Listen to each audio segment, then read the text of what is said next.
విషయాలు నీకు తోడుగా ఉండి నేను కాపాడి వర్తిల్ల చేయనుగాక. దేవుడు మనకి కాపాడి మనకి తినుటకు ఆహారమును, ధరించుకోవడానికి వస్త్రాలను సమస్తం కూడా దేవుడు మనకి సమకూర్చేటువంటి దేవుడు. ఆ యొక్క 28వ అధ్యాయంలో దేవుడు యాకోబుతో వాగ్దానం చేశాడు.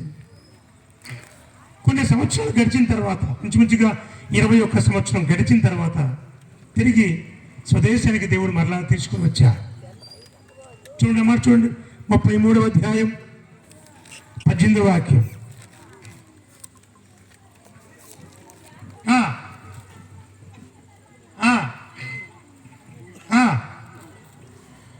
చూడండి, కనాను దేశములు అనబడుతున్నటువంటి ఆ దేశంలో ఒక గ్రామంలోనికి దేవుడు అతనిని సురక్షితంగా తీసుకొని వచ్చాడు.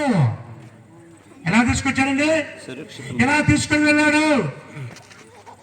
అలాగనే సురక్షితముగా దేవుడు అతనిని తీసుకొని వచ్చాడు.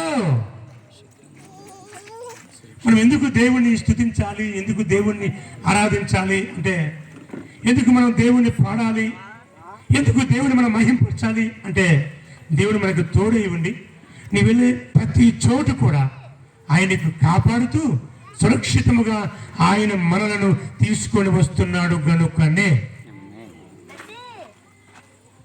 యాకోబు ఒక్కడుగా వెళ్ళాడు కర్రచేత పట్టుకొని. తిరిగి ఎలా వచ్చాడు? గొప్ప ఆశీర్వాదాలు పొందుకొని వచ్చాడు. ఎంత ఆస్తి అంటే దాంట్లో కొంత భాగం తీసి వాళ్ళ అన్నయ్యకి ఇస్తున్నాడు.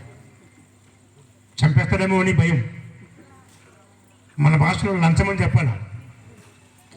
కానీ ఏసావంటాడు, తమ్ముడు నువ్వు నాకేం చేయాల్సిన పర్లేదు, నువ్వు నన్ను మోసం చేసి వెళ్ళినా పర్లేదు, దేవుని నేను నమ్ముకున్నాను, దేవుడు నన్ను మోసం చేయలేదు, నాకు చాలినంత దేవుడు నాకు ఇచ్చాడు.